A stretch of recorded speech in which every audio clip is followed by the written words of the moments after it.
থেকে শুরু করে আমরা যদি বলি কোন একটা ব্যবসা প্রতিষ্ঠানে একদল লোকের কাজ পর্যন্ত, সবখানে যেখানে একটা দল, একদল মানুষ আর কি বলতে চাচ্ছি, যে একদল মানুষ কোন একটা লক্ষ্য অর্জনের জন্য যেখানেই কাজ করে না কেন, সেখানে কিন্তু খেয়াল করলে দেখবে একজন লিডার থাকে বা একজন থাকে যে ওই একদল মানুষের কাজকে লক্ষ্যবানে পরিচালিত করার কাজে যুক্ত থাকে। অর্থাৎ কি বুঝাতে চাচ্ছি, সেটা হচ্ছে একদল মানুষ যখন কোনো লক্ষ্য অর্জনের জন্য কাজ করে তখন তাদের কাজগুলো কিন্তু লক্ষ্যবানে পরিচালিত করা দরকার পড়ে। একটা ক্রিকেট টিমের ক্যাপ্টেন যেরকম চেষ্টা করে তার দলকে জেতানোর, সেই সাথে একটা ব্যবসায়ী প্রতিষ্ঠানের যারা কর্মীরা থাকে তাদেরও কিন্তু বস থাকে, যে বস তাদের কাজকে লক্ষ্যবানে পরিচালনা করার জন্য চেষ্টা করে থাকে। তো ব্যবস্থাপনা প্রক্রিয়ার যে কাজটা সম্পর্কে আমরা এই ভিডিওতে আলোচনা করব, সেই কাজটি মূলত এই বিষয়টা নিয়ে আলোচনা করে এবং ব্যবস্থাপনা প্রক্রিয়ার একটা ইম্পর্টেন্ট কাজই আমরা জানতে যাচ্ছি, যেটা এখানে দেওয়াই আছে, নেতৃত্ব। এবং এই ভিডিওটাতে যে বিষয়গুলো নিয়ে আমরা আলোচনা করব সেটা হচ্ছে আমরা নেতৃত্বের ধারণা সম্পর্কে আলোচনা করব, অর্থাৎ আমি চেষ্টা করব তোমাদেরকে নেতৃত্ব ব্যবস্থাপনা প্রক্রিয়ার এই কাজটা সম্পর্কে একটা প্রপার ধারণা দিতে, এবং সেই সাথে এই নেতৃত্ব এটা কেন গুরুত্বপূর্ণ সেই জিনিসটা সম্পর্কেও আমরা আলোচনা করব এই ভিডিওতে। তাহলে চলো আমরা পড়াশোনা শুরু করে ফেলি। প্রথমেই জানা যাক নেতৃত্ব এটা কাকে বলে। একটু আগে বলেছিলাম না যে যেখানে একদল মানুষ একত্রিত হয়ে কোনো লক্ষ্য অর্জন করতে চায়, যেমন একটা ক্রিকেট টিম, হ্যাঁ ওই যে পাড়ার ক্রিকেট টিমের কথা বলছি, তার লক্ষ্য কি? সেটি লক্ষ্য কিন্তু ওই ক্রিকেট ম্যাচটা জেতা।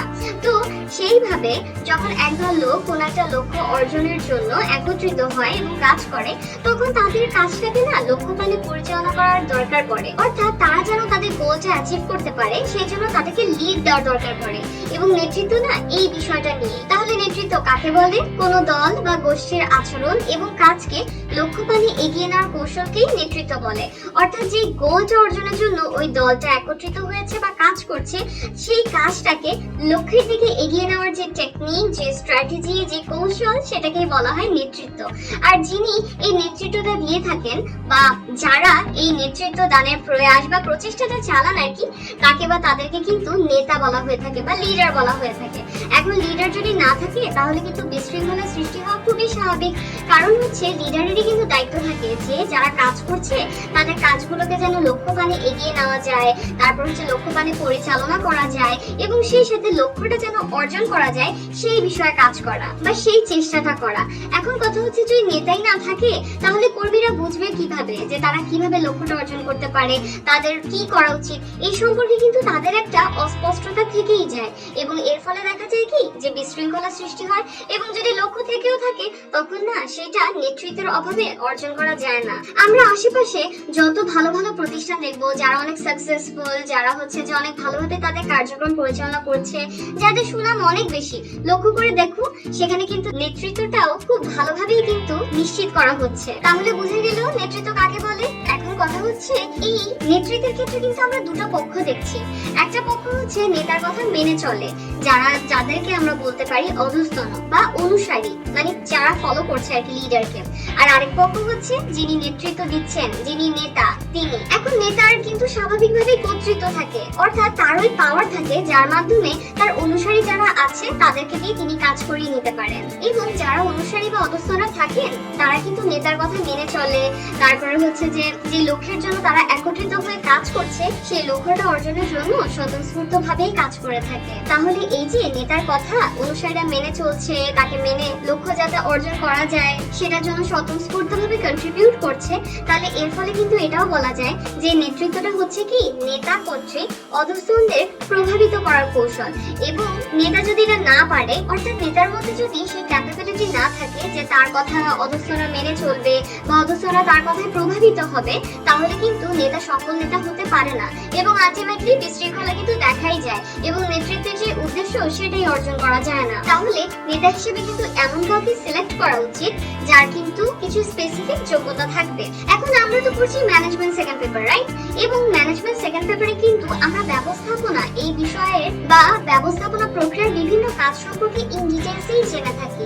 এখন ব্যবস্থাপনা ক্ষেত্রে না এই নেতৃত্ব দানের বিষয়টা অনেক ব্যাপক অর্থই কিন্তু বহন করে থাকে। আদেশ দেওয়া, কর্মীদেরকে পরিচালনা পরিচালনা করা বা অনুসারীদেরকে পরিচালনা করা, তাদেরকে প্রভাবিত করা, অর্থাৎ নেতার যেন একটা প্রভাব অনুসারীদের থেকে থাকে। অর্থাৎ অনুসারীরা যাতে এই ধরনের মেন্টালিটি না থাকে যে নেতা যা বলার বললো আমি তার কথা মানবো না, এই ধরনের সিচুয়েশন যাতে না হয়। অর্থাৎ নেতাকে যাতে সবাই মেনে চলে, সেই সাথে নেতা অনুসারীদেরকে যেন উৎসাহিত করে। তারপরে হচ্ছে যে নেতৃত্বের মাধ্যমে এই বিষয়টাও কিন্তু দেখা হয় যে দলগত প্রচেষ্টা যেন জোরদার করা যায়। তো যেহেতু নেতৃত্ব ব্যবস্থাপনায় এত ব্যাপক অর্থবোধক একটা শব্দ, তো এই জন্য না অনেক সময় ব্যবস্থাপনায় নির্দেশনা, প্রেরণা, সমন্বয়, যোগাযোগ ইত্যাদি যে আরো বিভিন্ন ধরনের কাজ আছে না, আমরা যে ব্যবস্থাপনা প্রক্রিয়ার ক্ষেত্রে করেছিলাম, তো এই কাজগুলোকে না নেতৃত্বের মধ্যেই বা নেতৃত্বের অন্তর্ভুক্ত বলেই অনেকে মনে করে।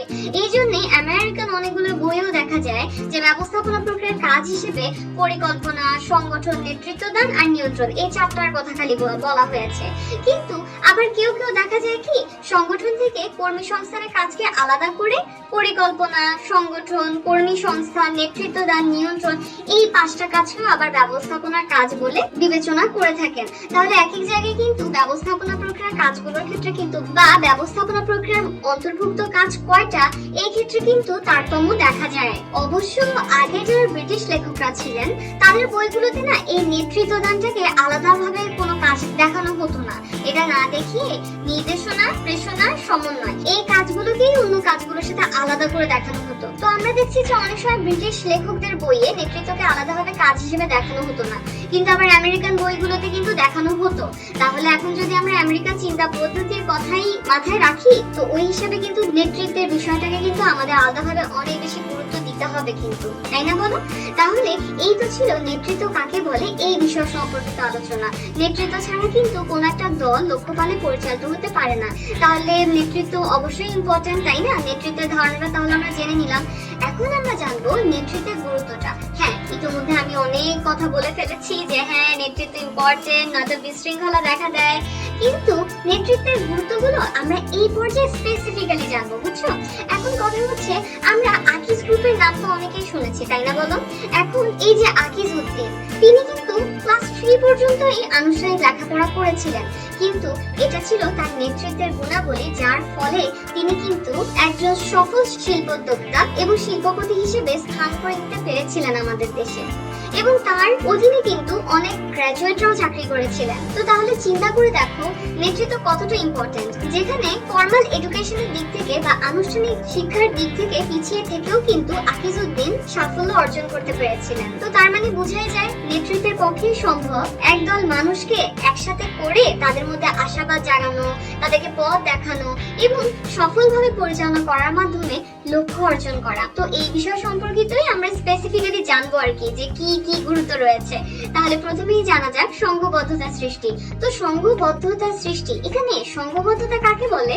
তো সংঘবদ্ধতা হচ্ছে কি কোন একটা লক্ষ্য বা কোন একটা গোল অর্জনের জন্য যখন একাধিক ব্যক্তি একত্রিত হয়ে একটা দলের সৃষ্টি করে, তখনই সেটাকে সংঘবদ্ধতা সৃষ্টি বলে। হ্যাঁ, এখন যেহেতু আমি এটা সংজ্ঞার ক্ষেত্রেই বলেছি যে লক্ষ্য অর্জনেই তারা একত্রিত হচ্ছে, তো যেরকম একটা সাধারণ লক্ষ্য এদের থেকে থাকে তেমনি কিন্তু নেতৃত্ব এখানে থাকতে হয়। যখন একদল মানুষ কোন একটা লক্ষ্যকে সামনে রেখে তোমার নেতৃত্ব মেনেই একত্রিত হয়, তখনই কিন্তু একটা দলের সৃষ্টি হয়। এভাবেই কিন্তু একটা দলের সৃষ্টি হয় এবং এই নেতৃত্বকে ঘিরেই কিন্তু যারা কাজ করবে বা যারা অনুসারী থাকবে বা দলের যারা মেম্বার থাকবে আর কি, তারা একসাথে কাজ করে লক্ষ্য পানে এগিয়ে যায়। তার মানে যদি নেতৃত্ব না থাকে তাহলে দল গড়িয়ে উঠতে পারবে না। নেতৃত্ব যত শক্তিশালী হবে সংগঠনও কিন্তু ততই শক্তিশালী হবে। তাহলে এভাবে সংঘবদ্ধতার সৃষ্টি হয় নেতৃত্বের মাধ্যমে এবং নেতাই পরবর্তীতে ওই এক দল মানুষের চেষ্টাকে একত্রিত করে তাদেরকে লক্ষ্যপানে পরিচালনা করেন,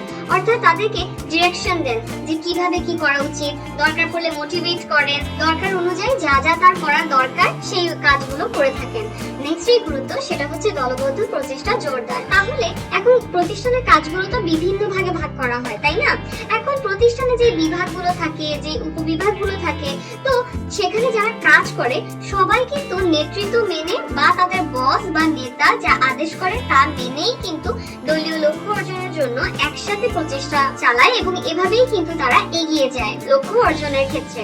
তাহলে এই জিনিসটাকেই কিন্তু বলে দলবদ্ধ প্রচেষ্টা, অর্থাৎ একদল মানুষ নেতৃত্বকে মেনে দলীয় লক্ষ্যার্জন করার জন্য একসাথে চেষ্টা চালায়। তো এরকম প্রচেষ্টাকে লক্ষ্যপানে পরিচালনা করা এটাই তো নেতার কাজ। নেতা তো এই কাজটাই করে যে বাকিদেরকে একসাথে নিয়ে তাদের কাছ থেকে একদম তাদের সামর্থ্যের সর্বোচ্চটুকু আদায় করে লক্ষ্য যাতে অর্জন করা যায় সেই লক্ষ্যে তো সে কাজ করে নেতা, তাই না? এখন এই জিনিসগুলো নিশ্চিত করা কিন্তু নেতার গুণের মধ্যেই পড়ে। অর্থাৎ নেতা যদি গুণবান হয়ে থাকে এবং তার যদি ওই লিডারের গুণগুলো থেকে থাকে, তখনই কিন্তু তার পক্ষে সম্ভব হয় এই দলবদ্ধ প্রচেষ্টা জোরদারটা নিশ্চিত করা। এবং যদি নেতার মধ্যে এই গুণগুলো না থেকে থাকে, তার নেতৃত্বের মান যদি দুর্বল হয়, তখন কিন্তু প্রতিষ্ঠানে বিশৃঙ্খলা দেখা দেয়। যদি নেতা ঠিক মতো ডিরেকশন না দিতে পারে, তখন কিন্তু দেখা যায় যে প্রতিষ্ঠানে বিশৃঙ্খলা সৃষ্টি হয় এবং তখন দলবদ্ধ প্রচেষ্টা জোরদার না উল্টারও ব্যাহত হয়। নেক্সট যে গুরুত্বটা সেটা হচ্ছে লক্ষ্যার্জন নিশ্চিতকরণ। তাহলে লক্ষ্য কাকে বলে? লক্ষ্যের সংজ্ঞাটা যদি একটু চিন্তা করি, মূলত হচ্ছে যে তোমার প্ল্যানিংটা যেই রেজাল্ট পাওয়ার জন্য করা হয় সেটাকেই কিন্তু লক্ষ্য বলে। যেমন একটা প্রতিষ্ঠানের লক্ষ্য হতে পারে যে আমি এই বছর শেষে আমার সেলস 10% বৃদ্ধি করব। হ্যাঁ, তো এই অনুযায়ী পরবর্তীতে পরিকল্পনা গ্রহণ করা হলো। তো এইভাবেই পরিকল্পনার অভিপ্রেত ফলকেই বলা হয় লক্ষ্য। এখন এই লক্ষ্যটা যাতে অর্জন করা যায় এইটাই নিশ্চিত করার কাজকেই বলা হয় লক্ষ্যার্জন নিশ্চিতকরণ। এখন কথা হচ্ছে যে ইফেক্টিভ নেতৃত্ব প্রদান বা কার্যকর নেতৃত্ব যেটা, সেটা কিন্তু এই লক্ষ্য অর্জনের জন্য অনেক বেশি ইম্পর্টেন্ট। কারণ এই নেতৃত্বের মাধ্যমে কিন্তু নেতা চেষ্টা করে যারা কাজ করছে তাদের সামর্থ্যে যেন সর্বোচ্চ সদ্ব্যবহার করা যায় এবং যেন লক্ষ্য অর্জন করা যায়। তাই এভাবেই নেতৃত্ব জনশক্তিকে লক্ষ্যার্জন নিশ্চিতকরণের ক্ষেত্রেও কিন্তু হেল্প করে থাকে। কারণ যদি নেতৃত্বই না থাকে তাহলে যারা কাজ করছে তাদের সামর্থ্যের সর্বোচ্চ ব্যবহার নিশ্চিত করা যায় না এবং বিশৃঙ্খলাও দেখা দেয়। কে কিভাবে আগাবে সে বুঝতে পারে না, তো এর ফলে দেখা যায় লক্ষ্য অর্জন করা যায় না। আচ্ছা, নেক্সট যে গুরুত্বটা সেটা হচ্ছে কর্তৃত্ব প্রয়োগে সহায়তা দান। এখন কর্তৃত্ব এটা কাকে বলে? কর্তৃত্ব হচ্ছে যারা অধস্তনরা আছে তাদেরকে অর্ডার দেওয়া এবং তাদেরকে বাধ্য করার ক্ষমতা থাকা, এটাই হচ্ছে কর্তৃত্ব। হ্যাঁ, এখন যদি ঊর্ধ্বতন সে যদি কর্তৃত্বশালী না হয়, তার যদি এই পাওয়ারটা না থাকে যারা কাজ করছে তাদেরকে অর্ডার দেওয়ার, তখন কিন্তু কোনোদিনই অধস্তনদেরকে সঠিকভাবে পরিচালনা করা পসিবল হয় না। একজন নেতা যে হচ্ছে একজন যোগ্য নেতা আর কি, তার কিন্তু আইডিয়া থাকে তার কর্মীরা কেমন, তাদের প্রকৃতি কেমন, তারপর হচ্ছে তাদের যোগ্যতা অযোগ্যতা কোন কোন ক্ষেত্রে আছে, তাদের চাওয়া পাওয়া কি, এই সকল বিষয় সম্পর্কে। এবং একজন যোগ্য নেতা এটাও জানেন যে কাকে কতটুকু দায়িত্ব দিলে ভালো ফল পাওয়া যাবে। তো যেহেতু প্রতিষ্ঠানের ঊর্ধ্বতন যিনি থাকেন তিনি নেতৃত্বের কাজের সাথে জড়িত থাকেন এবং তার অধস্তন সম্পর্কে তার একটা আইডিয়াও থাকে, তো এই নেতৃত্বের গুণ কিন্তু তাকে কর্তৃত্ব প্রয়োগে হেল্প করে থাকে। তার মানে নেতৃত্বের গুরুত্ব এটাও একটা যে এটা কর্তৃত্ব প্রয়োগেও হেল্প করে থাকে, সহায়তা দান করে থাকে। ঊর্ধ্বতনে কর্তৃত্ব না থাকলে তো প্রতিষ্ঠানে বিশৃঙ্খলা দেখা দেওয়াটা খুবই স্বাভাবিক। আবার ঊর্ধ্বতনে নেতৃত্বের কাজগুলো করার মাধ্যমেই কিন্তু দেখা যায় যে তার যে কর্তৃত্ব প্রয়োগ যেটা অনেক ইম্পর্টেন্ট, সেই কর্তৃত্ব প্রয়োগেও সে হেল্প পেয়ে থাকে। নেক্সট যে গুরুত্বটা সেটা হচ্ছে সহযোগিতার উন্নয়ন। এখন যে কোনো একটা প্রতিষ্ঠানে যারা কর্মীরা আছে তারা যদি একসাথে কাজ না করে, তাদের মধ্যে যদি কোনো সহযোগিতাপূর্ণ সম্পর্কই না থাকে এবং তাদের যদি ঐক্যবদ্ধ প্রচেষ্টা না থাকে, তখন কিন্তু লক্ষ্য অর্জন করা পসিবল না। প্রতিষ্ঠানে এক একজন এক এক রকমের কাজ করে থাকে, হ্যাঁ মানলাম, কিন্তু দিন শেষে কিন্তু তাদের এই সবার কন্ট্রিবিউশনের মাধ্যমে কিন্তু এবং তাদের একসাথে কাজ করার ফলে কিন্তু প্রতিষ্ঠানের লক্ষ্যটা অর্জন করা যায়। তো যদি তারা একসাথে কাজ না করে, যদি ঐক্যবদ্ধ না হয়, তাহলে তো লক্ষ্য অর্জন করা যাবে না। তো যদি নেতৃত্বটা ইফেক্টিভ ভাবে দেওয়া যায় বা ইফেক্টিভ লিডারশিপ যদি নিশ্চিত করা যায় বা কার্যকর নেতৃত্বই কিন্তু পারে সংগঠনের অভ্যন্তরে এরকম সহযোগিতার ভিত্তি হিসেবে কাজ করতে। তো কার্যকর নেতৃত্ব কিন্তু সংগঠনের এই যে অভ্যন্তরে এরকম সহযোগিতার ভিত্তি হিসেবে কাজ করে এবং এই নেতৃত্বের মাধ্যমেই কিন্তু প্রতিষ্ঠানের সবার কাজ একসাথে করে লক্ষ্যপানে পরিচালনা করার কাজটা করা হয়ে থাকে। তো এই নেতৃত্বকে ঘিরেই কিন্তু জনশক্তি ঐক্যবদ্ধ হয় এবং একজন আরেকজনকে হেল্প করার মাধ্যমে কাজগুলো করে থাকে। নেক্সট যে গুরুত্বটা আর লাস্ট যে গুরুত্বটা সেটা হচ্ছে মনোবল উন্নয়ন। এখন মনোবল কাকে বলে? এটা হচ্ছে প্রতিষ্ঠান, কাজ, তারপর হচ্ছে যে লিডার আছে, নেতা বা তার নেতৃত্ব, এগুলোর প্রতি কর্মীর মানসিক অবস্থাটা কেমন, অর্থাৎ সে এই বিষয়গুলোকে কিভাবে দেখছে, ইতিবাচক ভাবে দেখছে নাকি নেতিবাচক ভাবে দেখছে। তো নেতৃত্ব কিন্তু পারে কর্মী মাঝে ইতিবাচক মনোভাব এবং মনোবল সৃষ্টি করতে, কেননা নেতার কিন্তু এটাও একটা কাজ যে সে কিন্তু কর্মীদের বা অধস্তন বা অনুসারী যাই বল না কেন তাদের সামর্থ্যের সর্বোচ্চ ব্যবহারটা নিশ্চিত করবে। তো এই জন্য কিন্তু কর্মীদের চাওয়া পাওয়া কি এই সম্পর্কেও নেতা অবগত থাকে এবং তাদেরকে প্রয়োজনীয় গাইডলাইন দেয়, তাদেরকে হচ্ছে মোটিভেট করে। তো এর মাধ্যমে দেখা যায় কি যারা কর্মীরা আছে এতে করে একটা পজিটিভ ইম্প্যাক্ট করে তাদের মধ্যে এবং তাদের মধ্যে কিন্তু স্বতঃস্ফূর্তভাবে কাজ করার একটা মানসিকতাও তৈরি হয় এবং যোগ্য নেতৃত্বই কিন্তু পারে কর্মীদের মনোবল উন্নয়ন করতে। যদি এই ধরনের সিচুয়েশন হয় যিনি লিডার আছেন তিনি হচ্ছে যে কোনো ডিসিশন নেওয়ার আগে কর্মীদের ক্রিয়েটিভিটি বা কর্মীদের ওপিনিয়নকে গুরুত্ব দিচ্ছেন, তাহলে এই ক্ষেত্রে কিন্তু কর্মীরা নিজেদেরকে ইম্পর্টেন্ট ভাবে এবং এতে করে কিন্তু তাদের মনোবলও উন্নত হয়। এবং যদি নেতা যোগ্য হন, যদি তার নেতৃত্বের গুণাবলীগুলো থেকে থাকে, তখন কিন্তু তার অধীনে কাজ করতে কর্মীরা অনেক উৎসাহ বোধ করে এবং এতে করে কিন্তু তাদের মনোবলও উন্নত থাকে। তাহলে এভাবেই তারা কিন্তু কাজে আগ্রহ হারিয়ে ফেলে না এবং দিন শেষে প্রতিষ্ঠান লক্ষ্য অর্জন করতে পারে বা ওই এক দল লোক যে লক্ষ্য অর্জন করার জন্য কাজ করছে সেটা অর্জন করতে পারে। তাহলে এই ছিল নেতৃত্ব কাকে বলে এবং নেতৃত্বের গুরুত্বগুলো কি কি সেই সম্পর্কে একটা বিস্তারিত আলোচনা। আশা করি আমি তোমাদেরকে বুঝাতে পারছি যে নেতৃত্ব কেন ইম্পর্টেন্ট এবং এই সম্পর্কে তোমাদের কনসেপ্ট ক্লিয়ার হয়েছে। কমেন্ট সেকশনে কিন্তু তোমরা আমাকে তোমাদের দেখা একজন আদর্শ নেতার নাম জানাতে পারো। ধন্যবাদ সবাইকে।